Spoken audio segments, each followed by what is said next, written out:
सभी साथियों का मेरे YouTube चैनल गंगाधर 233 पर स्वागत है। साथियों, गांधी संस्कार परीक्षा 2019 सत्य के मेरे प्रयोग पर आधारित है। उसके भाग 2 यानी जो गांधी जी की पुस्तक उसके भाग 2 के कुल आज 47 प्रश्न में लेके आ रहा हूँ। काफ़ी 2 दिनों से ट्राई कर रहा हूँ, परंतु वीडियो है रिकॉर्ड हो रहा, आवाज़ नहीं आ रही, उसकी वजह से 2 ट्राई मिस हो गया। ये तीसरा ट्राई है। आशा करता हूँ कि ये सक्सेसफुल हो। तो ये 47 क्वेश्चन इस प्रकार हैं, हम चर्चा करते हैं। साथियों, आपसे एक निवेदन, अगर आपने अब तक मेरे चैनल को सब्सक्राइब नहीं किया है तो सब्सक्राइब जरूर करें, लाइक करें, और मैं जो कुछ क्वेश्चन हैं वो आपसे पूछूंगा, उनका आप कमेंट बॉक्स में जवाब जरूर दें। तो सबसे पहले, गांधी जी को विलायत से भारत आने पर किसकी मृत्यु की खबर मिली? तो ये क्वेश्चन काफ़ी अच्छा है और आपको इसका आंसर देना है कॉमेंट बॉक्स में। गांधी जी के जीवन पर गहरा प्रभाव डालने वाले 3 आधुनिक पुरुषों में कौन शामिल नहीं है? पहला, रायचंद भाई का सजीव संपर्क, ये आध्यात्मिक गुरु थे, तो उनसे उनका सजीव संपर्क था, सही है। टोल्स्टॉय की पुस्तक बैकुंठ तो तेरे हृदय में, ये भी इसी से गांधी जी काफ़ी प्रभावित थे, टोल्स्टॉय से। रस्किन की पुस्तक अनटू दिस लास्ट, रस्किन से भी काफ़ी प्रभावित थे। गांधी जी के जो जीवन में आमूलचूल परिवर्तन हुए तो इस पुस्तक को पढ़ने के बाद में हुए थे, तो ये भी सही है। तो विवेकानंद का राजयोग, इससे गांधी जी पर है कोई गहरा प्रभाव नहीं पड़ा था, तो ये आंसर ये होने वाला है डी। गांधी जी का पहला मुकदमा किसका मिला? गांधी जी को पहला मुकदमा है वो किसका मिला था? वो मिला था मम्मी बाई का इस्माल कोज कोर्ट में, या मम्मी बाई का बॉम्बे हाई कोर्ट में, या दादा अब्दुल्ला का, या अब्दुल करीम झवेरी का। तो आंसर है मम्मी बाई का। तो मम्मी बाई का उसको मुकदमा मिला था, और वो मुकदमा है गांधी जी को एक छोटे कोर्ट में, स्मॉल कोज कोर्ट में मिला था। इसमें छोटा केस था, और परंतु गांधी जी उस केस में इतना डर गए कि उन्होंने अपना केस वापस दे दिया, और किसी अन्य वकील को 51 रुपये, 30 रुपये में केस लिया था, और 51 रुपये देकर के अन्य वकील को सौंप दिया। वो उसमें इतना डर गए थे, कांपने लगे थे, वो पैरवी कर ही नहीं पाए थे। गांधी जी को हाई स्कूल में अंग्रेजी शिक्षक के रूप में क्यों नहीं चुना गया? क्योंकि जब गांधी जी को लगा कि वो वकालत नहीं कर पाएंगे, इसलिए उन्होंने एक अखबार विज्ञापन देखा कि एक अंग्रेजी स्कूल में अंग्रेजी शिक्षक की आवश्यकता है, तो वहाँ पर वो इंटरव्यू देने के लिए गए, तो उनको वहाँ पर मना कर दिया गया लेने से। तो कारण क्या था? वे मेट्रिकुलेशन पास नहीं थे, वे हाई स्कूल पास नहीं थे, वे ग्रेजुएट नहीं थे, इनमें से कोई नहीं। तो वे ग्रेजुएट नहीं थे, इस कारण उनको वहाँ अंग्रेजी शिक्षक के रूप में नियुक्त नहीं किया गया।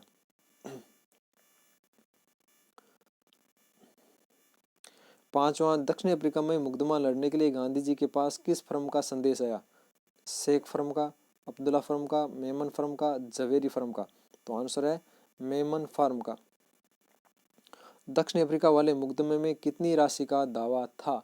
ये इस क्वेश्चन का आंसर आपको बताना है कि 50,000 पाउंड का था, या 40,000 पाउंड का था, या 30,000 पाउंड का था, या 35,000 पाउंड का था।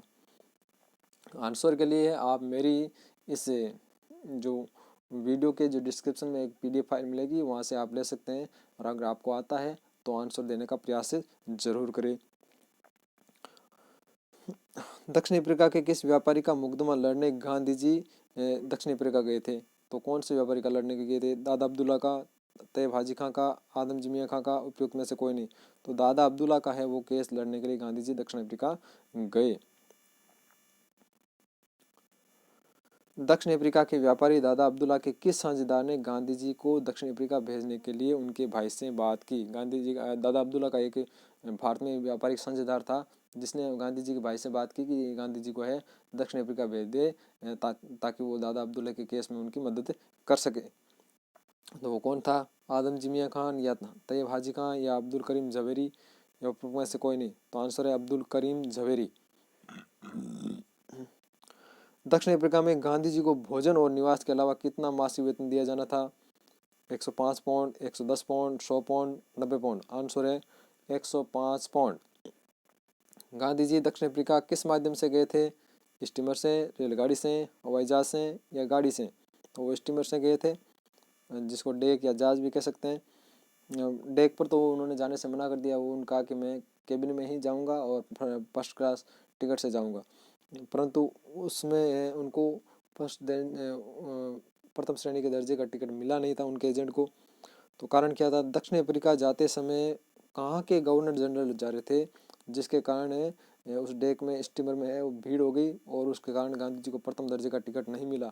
तो वहाँ उस स्टीमर में मोजाम्बिक के गवर्नर जनरल है वो जा रहे थे, उस कारण है उनको प्रथम श्रेणी के वो दर्जे का टिकट नहीं मिला था। फिर गांधी जी ने वो एक अफसर से बात करके है उनकी व्यवस्था उन्हीं के कमरे में करवा ली थी। तो इस प्रकार वो प्रथम श्रेणी से ही गए थे। दक्षिण अफ्रीका जाते समय गांधी जी की जहाज पर किससे दोस्ती हुई थी? जहाज के कप्तान से, रसोइये से, या गवर्नर जनरल से, या एक हिंदुस्तानी से? तो जहाज के कप्तान से, अंग्रेजी अफसर से हुई थी। दक्षिण अफ्रीका जाते समय बीच में कौन कौन से बंदरगाह आए थे? लामू बंदरगाह, मुम्बासा बंदरगाह, जंजीबार, उपरोक्त सभी। तो सारे आए थे। लामू भी आया था, मुम्बासा भी आया था, जंजीबार भी आया था। लामू के बारे में उस जहाज के कप्तान ने गांधी से कहा था कि ये एक धोखेबाज बंदरगाह है, अगर यहाँ पर आप घूम रहे हो तो थोड़ा संभल करे ना।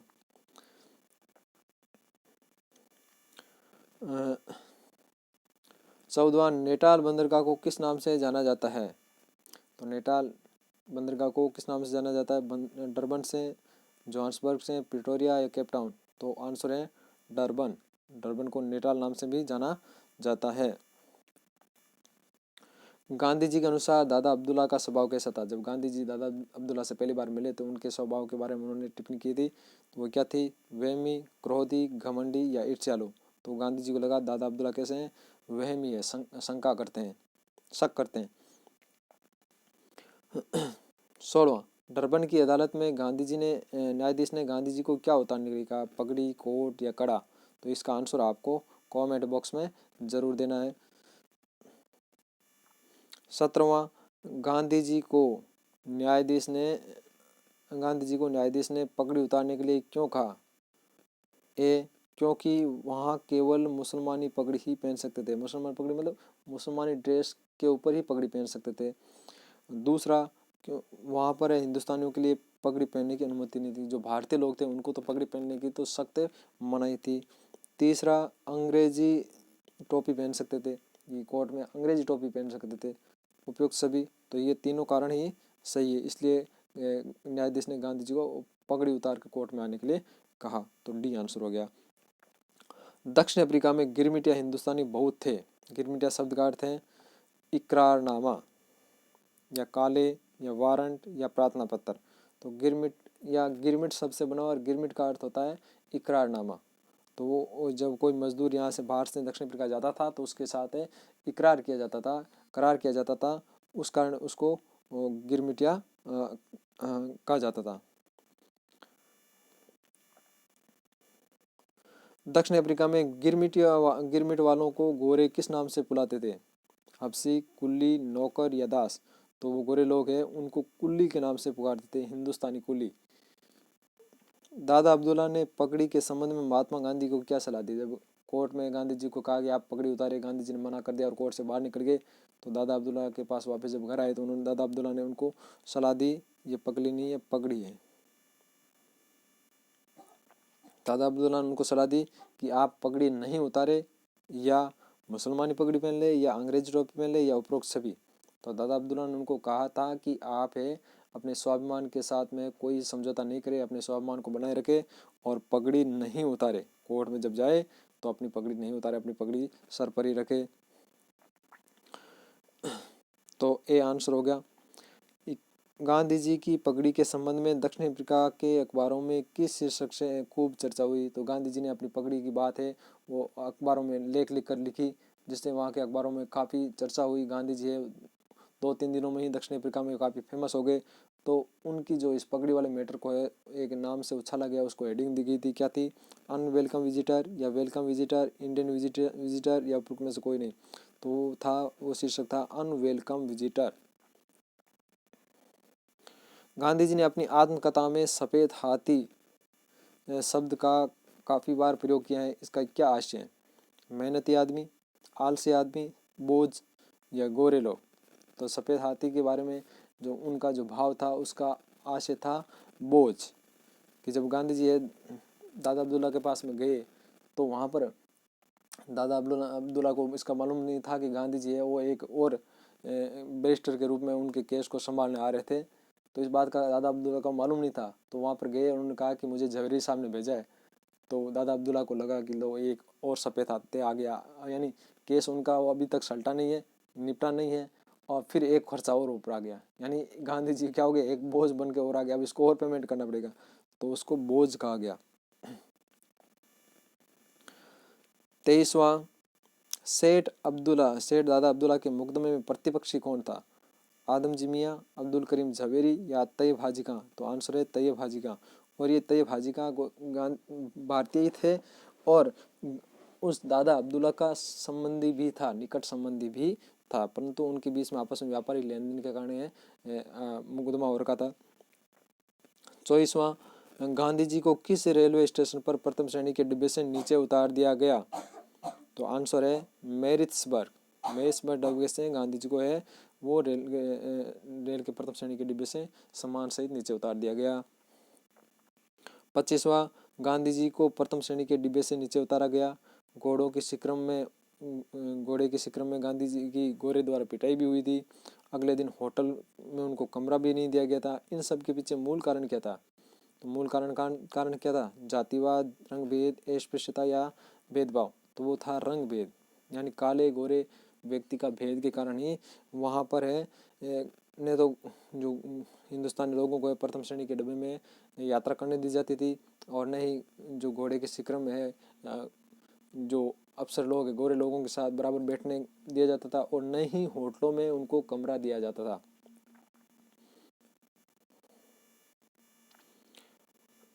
गांधी जी ने अपना पहला भाषण कहाँ दिया? तो गांधी जी ने अपना पहला भाषण कहाँ दिया? गांधी जी टर्बन से कहाँ गए थे? प्रिटोरिया गए थे। तो वहाँ पर उनके साथ में ये अन्याय हुआ था। इस रास्ते में उनको ट्रेन से नीचे उतारा गया, वहाँ पर उनकी गोरे लोग द्वारा उनकी पिटाई हुई थी, फिर उनको होटल में कमरा भी नहीं दिया गया। तो फिर उन्होंने प्रिटोरिया में जाकर है वहाँ पर हिंदुस्तान लोगों को इकट्ठा करके अपना भाषण दिया कि हमें इस संग ऐसे अन्याय के खिलाफ आवाज़ उठानी है। गांधी जी ने दादा अब्दुल्ला के मुकदमे का अंत कैसे किया था? तो काफ़ी अच्छा क्वेश्चन है, ध्यान रखिएगा आप। पंच निर्णय से, आपसी रजामंदी से, या केस जीतकर, या उपयोग में सभी? गांधी जी जानते थे कि दादा अब्दुल्ला का जो केस है उसमें उनकी जीत निश्चित है, और उन्होंने दादा अब्दुल्ला और जो हाजी तैयब जी थे उनके प्रतिपक्ष, उन दोनों को बुलाकर कहा था कि आप इस केस में भारी भरकम है, वो खर्चा भी कर चुके हैं, दोनों और वकीलों की फौजें लगी हुई हैं, और ज़्यादा खर्चा हो रहा है, इससे आपके ही बर्बाद होने की संभावना ज़्यादा है, इसलिए आपस में इसको सुलझा ले। तो सुलझाने के लिए उनको कहा कि एक पंच नियुक्त कर दिया जाए, और जो पंच फैसला देगा और उसी के अनुसार निर्णय होगा। तो पंच निर्णय से उस मुकदमे का अंत किया था, और पंच निर्णय में दादा अब्दुल्ला की जीत हुई थी, और उसको वो जो मुकदमा जो हर्जाना था, जितना दावा था 40,000 पाउंड का, वो उनको देने का है निर्णय किया गया। एडवर्ड मेटलैंड ने गांधी जी को कौन सी धार्मिक पुस्तक पढ़ने के लिए कहा था? परफेक्ट वे, बिल्कुल सही है, ये भी कहा था। बाइबल का अर्थ, ये भी पढ़ने के लिए कहा था। वैकुंठ तुम्हारे हृदय में, ये भी पढ़ने के लिए कहा था। उपरोक्त सभी, तो डी आंसर हो गया। नेटाल की संविधान सभा के सदस्य चुनने के लिए किसके मताधिकार का अधिकार छीना जा रहा था? तो नेटाल की संविधान सभा में जो सदस्य चुने जाने थे, उनमें किसको मत देने का अधिकार नहीं दिया गया था का प्रस्ताव था? हिंदुस्तानियों से, अमेरिकन से, हबसियों से, या डचों से? तो आंसर है हिंदुस्तानियों से। हिंदुस्तान लोगों से वो उनका जो मताधिकार है वो छीनने का प्रस्ताव रखा गया था। हिंदुस्तान लोग कौन थे? जो गिरमिटिया वहाँ पर जाकर बस गए थे।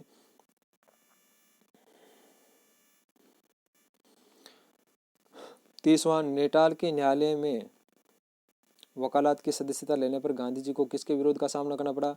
नेटाल वकील सभा का, अंग्रेज वकीलों का, या नेटाल सरकार का, या न्यायाधीशों का? तो जब वो गांधी जी ने वहाँ पर नेटाल में वकालत की सदस्यता के लिए आवेदन किया, तो वहाँ की जो वकील सभा है उन्होंने उसका विरोध किया कि इनको सदस्यता नहीं दी जाए, परंतु न्यायाधीश ने उनकी बात को खारिज कर दिया, और गांधी जी को वहाँ पर है वकालत की सदस्यता दी, और उनको वहाँ पर शपथ दिलाई। और जब वहाँ पर शपथ दिलाई तो वहाँ पर एक रोचक ये हुआ था वाकया कि फिर न्यायाधीश ने कहा कि अब आप है इस सिस्टम के व्यक्ति हो गए हो, आपको है नियमों का पालन करके, ड्रेस कोड का पालन करके ये शपथ लेनी होगी। तब गांधी जी को पगड़ी उतार कर वहाँ पर शपथ लेनी पड़ी। 31वां, भारतीय मताधिकार प्रतिबंध कानून जो 1894 में लाया गया था के खिलाफ गांधी जी ने किस संस्था की स्थापना की? नेटाल सभा की, इंडियन ओपिनियन की, नेटाल इंडियन कांग्रेस की या नेटाल कांग्रेस की? तो जब गांधी जी की फेयरवेल पार्टी हो रही थी तो उस समय उनको ध्यान पड़ा था, अखबार में एक लेख लिखा गया था इंडियन फ्रेंचाइजी, तो उसको उन्होंने पढ़ा तो उसमें लिखा गया था कि जो संविधान सभा के द्वारा ऐसा प्रस्ताव लाया जा रहा है, विधेयक लाया जा रहा है, कानून लाया जा रहा है जिसके द्वारा भारतीय जो गिरमिटिया लोग हैं उनसे उनको मताधिकार देने का, उनको मत देने का कोई अधिकार नहीं होगा। तो गांधी जी ने इसके खिलाफ आवाज उठाने के लिए एक संस्था के निर्माण की आवश्यकता समझी और वो संस्था थी Natal Indian Congress. C answer. 32वां, नेटाल इंडियन कांग्रेस की स्थापना कब हुई थी? तो काफी अच्छा क्वेश्चन है, आपको इसका आंसर देना है। 22 मई 95 को, 22 मई 1894 को, 22 मई 1896 को, 22 मई 1893 को। आपको इसका आंसर कमेंट बॉक्स में देना है। 33वां, गांधी जी ने नेटाल इंडियन कांग्रेस संस्था के अनुभव से क्या सीखा? तो उन्होंने सीखा कि बिना मांगे कोई चंदा नहीं देता, बिल्कुल सही है कि चंदा चाहिए तो मांगना जरूर पड़ेगा। सार्वजनिक कार्य ऋण लेकर नहीं करना चाहिए, कि अगर आप सार्वजनिक काम करें तो आपको लोन लेकर काम नहीं करना चाहिए। सार्वजनिक काम है सार्वजनिक लोगों के ही, यानी लोगों के धन से ही वही कार्य करना चाहिए, नहीं तो अपना धन लगाना चाहिए उसमें, नहीं लोन लेना चाहिए, ये भी सही है। पैसे के वादे पर विश्वास नहीं करना चाहिए, यानी कुछ लोग वादा कर देते कि मैं इतना चंदा दूंगा और फिर बाद में वो देते नहीं है, तो इस बात को गांधी जी ने वहाँ से सीखा। उन्होंने कहा कि ये केवल यहाँ दक्षिण अफ्रीका में केवल ये बात उन्होंने भारत में देखी थी कि भारतीय लोग हैं वादा कर देते हैं और फिर देते नहीं पैसे। उन्होंने कहा कि ये भारत में नहीं, सब जगह यही स्थिति है, तो ये बात भी उन्होंने वहाँ से सीखी थी। तो उपरोक्त सभी ये चारों आंसर हो गए। 34वां, बाला सुंदरम कौन था? तो बाला सुंदरम एक गिरमिटिया था। कौन सा गिरमिटिया था? मद्रासी गिरमिटिया था। कहाँ का था? मद्रासी गिरमिटिया था, जिसको उसके मालिक ने काफ़ी पीटा, जिसके कारण उसके 2 दांत टूट गए, मुंह से खून निकल रहा था, तो दौड़ा दौड़ा किसके पास आया? गांधी जी के पास में आया और वहीं से गांधी जी का गिरमिटियों के साथ में है संबंध स्थापित हुआ। पहले तो गांधी जी का केवल व्यापारियों के साथ संबंध था, उनसे जान पहचान थी और गिरमिटी जो है अधिकांश जो भारतीयों की संख्या गिरमिटियों के रूप में थी, तो इस बाला सुंदरम कांड से ही गांधी जी की गिरमिटियों में काफ़ी अच्छी पकड़ हुई थी। और यहीं से फिर मद्रास में जब गांधी जी गए तो वहाँ गांधी जी बहुत ज़्यादा चर्चा में रहे, उनकी किताब पुस्तकें वो काफ़ी मात्रा में बिकी, क्योंकि बाला सुंदरम कहाँ का था? मद्रास का था, क्योंकि अखबारों में भी ये खबर काफ़ी चली थी, विदेशों में भी चली थी।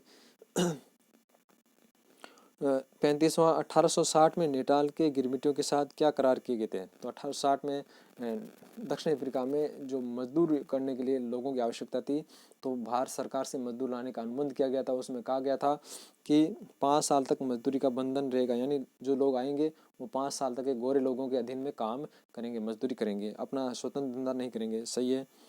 5 साल बाद में नेपाल में स्वतंत्र रूप से बसने की उनको छूट रहेगी, ये भी सही थी कि 5 साल बाद अधीन गोरों के अधीन काम किया, फिर 5 साल बाद अपना स्वतंत्र है धंधा को कर सकते हो। 5 साल बाद में उन्हें नेटाल में ज़मीन का मालिकाना हक भी दिया जाएगा, तो ये भी सही है। उपरोक्त सभी, तो तीनों ये बातें सही थी। ये 1860 के संबंध में ही। 1894 में 36वां क्वेश्चन, नेटाल सरकार ने भारत सरकार को गिरमिटियों के संबंध में क्या प्रस्ताव भेजा? जब नेटाल की सरकार ने कहा कि हम इन गिरमिटियों को जो है संविधान सभा में उसका मत का जो है अधिकार है वो उससे वंचित कर रहे हैं, तो उस संबंध में कुछ प्रस्ताव भेजे थे। कारण क्या था प्रस्ताव भेजने का? कि वहाँ के गिरमिटियों की पकड़ बहुत ज़्यादा हो गई थी। पहले तो वो मजदूरी के रूप में काम करते थे, धीरे धीरे वो क्या हुआ, वो खुद व्यापारी बन गए, जिससे अंग्रेज लोगों जो गोरे लोग थे उनके व्यापार में उनको दिक्कत आने लगी। अब भारतीयों की दुकानें होने लगी, अंग्रेजों की दुकान होने लगी। भारतीय मेहनत थे इसलिए उनकी दुकान ज़्यादा चल रही थी, अंग्रेजों का व्यापार धीरे धीरे घाटे में चल रहा था। इस कारण उन्होंने विरोध किया, कहा कि हम इनको मताधिकार से वंचित कर देते हैं ताकि ये या तो वापस भारत चले जाए और या फिर वो हमारा अधीनस्थ बनकर रह जाए। तो भारत सरकार को प्रस्ताव भेजा, उनमें था कि इकरारनामा पूरा होने पर गिरमिटी हिंदुस्तान चले जाए। ठीक है, सही था। हर दूसरे साल नया इकरार करे, ये भी सही था। वापस हिंदुस्तान नहीं जाने और नए करार नहीं करने वालों पर 25 पाउंड वार्षिक कर देना होगा, ये भी सही था। उपरोक्त सभी, तो ये बातें सारी सही थी। 1894 में गिरमिटिया हिंदुस्तानियों पर भारत सरकार के हस्तक्षेप के बाद में कितना वार्षिक कर लगाया गया? तब फिर गिरमिटिया जो हिंदुस्तान सरकार ने उनमें हस्तक्षेप किया कि भाई इतना पौंड है, एकड़ है, वो दे नहीं सकते। और ये बात भी नहीं मानी जाएगी, ये बात भी नहीं मानी। तीन जो शर्तें भेजी गई उनमें पहले 2 मानी नहीं गई, और तीसरी में उन्होंने संशोधन कर दिया था, वो था कि 25 पाउंड की जगह 3 पाउंड वार्षिक दिया जाएगा। तो उस समय जो भारत का वायसराय था वो कौन था, वो आपको ध्यान रखना है। उस समय भारत का वायसराय था लॉर्ड एल्विन। लॉर्ड एल्विन भारत का उस समय वायसराय था, और कहा जाता है कि ये लॉर्ड एल्विन की भयंकर भूल थी। उसके कारण अगले 20 साल तक है भारतीय लोगों को वो वहाँ से इसके लिए संघर्ष करना पड़ा, और आगे चलकर 1914 में ये संघर्ष समाप्त हुआ, जब भारतीय लोगों को अधिकार मिले। ये 3 पाउंड का जो है जो कर था ये हटाया गया, और उन्हें जो गिरमिटिया लोग हैं उनको वो मत का अधिकार दिया गया था। 38वां क्वेश्चन, गांधी जी टोल्स्टॉय की किस पुस्तक से प्रभावित थे? वैकुंठ तुम्हारे हृदय में बिल्कुल प्रभावित थे। गॉस्पेल इन ब्रीफ इससे भी प्रभावित है, ये टोल्स्टॉय की बुक है। व्हाट टू डू ये भी टोल्स्टॉय की पुस्तक है, उससे भी प्रभावित है। तो उपरोक्त सभी। गांधी दक्षिण अफ्रीका में गांधी जी द्वारा किस पुस्तक का अध्ययन करने पर उनमें हिंदू धर्म के प्रति आदर भाव बढ़ा? पहला, नर्मदा शंकर की धर्म विचार उन्होंने दक्षिण अफ्रीका में पढ़ी थी, काफ़ी अच्छी थी, उनसे वो प्रभावित हुए और उनसे हिंदू धर्म के प्रति प्रभावित हुए। मैक्स मुलर की हिंदुस्तान क्या सिखाता है? मैक्स मुलर की हिंदुस्तान क्या सिखाता है, इससे भी काफ़ी अच्छे प्रभावित हुए। थियोसॉफिकल सोसाइटी ने उपनिषदों का जो भाषांतर किया था वो भी उन्होंने पढ़े, इससे भी खूब प्रभावित हुए। तो आंसर तीनों सही है, डी आंसर हो गया, उपरोक्त सभी सही। गांधी जी दक्षिण अफ्रीका से पहली बार वापस भारत कब लौटे? 1893 में गए थे। वापस कब लौटना था? 1 साल बाद 1894 में लौटना था, परंतु दक्षिण अफ्रीका में भारतीय लोगों के संघर्ष के कारण वो है वहीं रुक गए और फिर वापस लौट कर आए, तो काफ़ी समय बीत गया था। तो इसका आंसर है, आपको बताना है 96 में आए, 94 में आए, 95 में आए, 97 में आए, तो आपको बताना है आंसर। 41वां, गांधी जी के भारत आने पर नेटाल इंडियन कांग्रेस के मंत्री का कार्यभार किसे दिया गया था? क्यों वो नेटाल इंडियन कांग्रेस के मंत्री थे, तो जब गांधी जी बाहर जा रहे थे 6 महीनों के लिए, तो उसका कार्यभार किसको दिया गया था? आदम जी मियाँ खां को दिया गया था। किसको दिया गया था? आदम जी मियाँ खां को।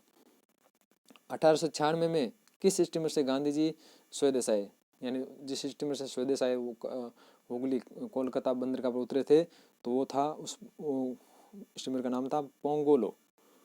और जो वापस गए थे 1896 में नेटाल दक्षिण अफ्रीका, तो वो कुडलैंड से गए थे। ये कुडलैंड जो स्टीमर है वो दादा अब्दुल्ला का था, उसने नया ये स्टीमर खरीद लिया था। नेटाल में सभी सभाओं में कौन सा गीत गाया जाता था? जैसे हम राष्ट्रगीत गाते हैं ना, किसी सभा के आयोजन में राष्ट्रगीत राष्ट्रगान गाते हैं, वैसे नेटाल की सभाओं में भी ये एक गीत गाया जाता था। कौन सा था? God save our king, God bless our king, God save the king, God make the king, God give us king. Answer है B, God save the king. ये इंग्लैंड का राष्ट्रगीत है, अंग्रेजों का राष्ट्रगीत है, इसको गाया जाता था। गांधी जी भी इसके काफ़ी प्रशंसक थे। उन्होंने इंटर कॉलेज के बच्चों को भी इसकी ट्रेनिंग भी दी थी। जब भारत में वो में एलिजाबेथ द्वितीय की जो एक कार्यक्रम था उसमें